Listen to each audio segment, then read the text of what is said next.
Assalamualaikum warahmatullahi wabarakatuh. Jika berbicara tentang pasangan, tentunya akan membahas tentang dua orang yang saling menyukai atas dasar cinta. Cinta memang hak mendasar yang dialami oleh semua manusia. Jadi sudah selayaknya jika manusia ingin hidup bahagia bersama orang yang mereka sayangi. Jika dalam kehidupan normal, pasangan kekasih disebutkan lelaki dan perempuan yang saling mencintai. Namun ternyata ada beberapa kondisi yang bisa ditemukan di berbagai dunia tentang adanya mencintai sesama jenis atau biasa disebut dengan LGBT.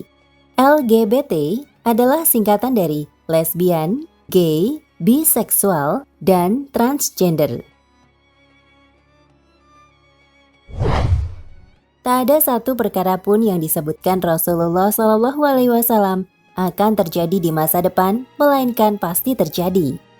Misalnya sabda Rasulullah tentang apa yang akan dialami oleh para sahabat, bahwa Umar bin Khattab akan mendapatkan ilham, bahwa Umar bin Khattab dan Utsman akan mati syahid, sementara Abu Bakar akan masuk syurga tanpa mati syahid.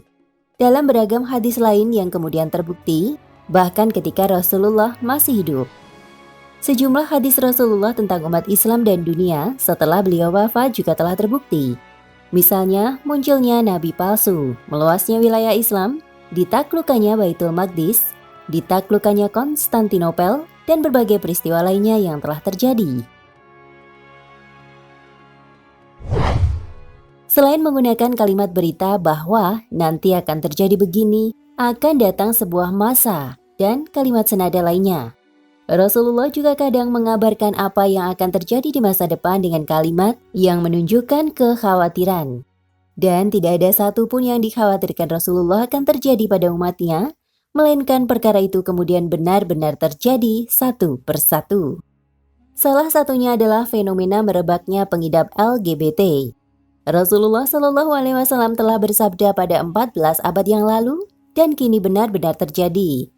Sesungguhnya, perbuatan yang paling kutakuti akan menimpa umatku adalah perbuatan yang dilakukan oleh kaum Lut. Hadis riwayat Ibnu Majah. Dalam hadis berderajat hasan ini, Rasulullah mengkhawatirkan umatnya akan melakukan perbuatan sebagaimana perbuatan kaum Nabi Lut, yakni homoseks. Hari-hari ini kita mendapati fenomena yang membuat miris. LGBT muncul ke permukaan secara terang-terangan. Pelaku LGBT kini bukan hanya orang-orang barat dan non-muslim, tetapi juga tidak sedikit yang merupakan WNI dan mengaku sebagai muslim. Selain melakukan perbuatan yang dilaknat Allah itu, mereka juga menggalang gerakan dukungan agar LGBT bisa diterima masyarakat. Sungguh, selain ini menunjukkan bahwa apa yang disabdakan Rasulullah benar-benar terjadi, juga mengundang laknat sebagaimana sabda beliau yang lain. Sungguh dilaknat orang yang melakukan perbuatan seperti yang dilakukan kaum Lut. Hadis riwayat Ahmad Hasan. Dalam hadis lain Rasulullah SAW bersabda, akan terjadi pada akhir zaman ini, ketika mendekati terjadinya kiamat berbagai peristiwa. Di antaranya seorang laki-laki mengawini laki-laki, yang hal itu termasuk hal yang diharamkan Allah dan Rasul-Nya, serta dibenci Allah dan Rasul-Nya. Dan di antara juga seorang wanita mengawini wanita, yang hal itu termasuk hal yang diharamkan Allah dan Rasul-Nya, serta dibenci Allah dan Rasul-Nya. Tak ada sholat bagi mereka selama mereka mengerjakan hal itu, hingga bertobat kepada Allah dengan tobat yang sebenar-benarnya. Hadis riwayat Al-Baihaqi, Ad-Daruqutni, dan Ibnu Hajar.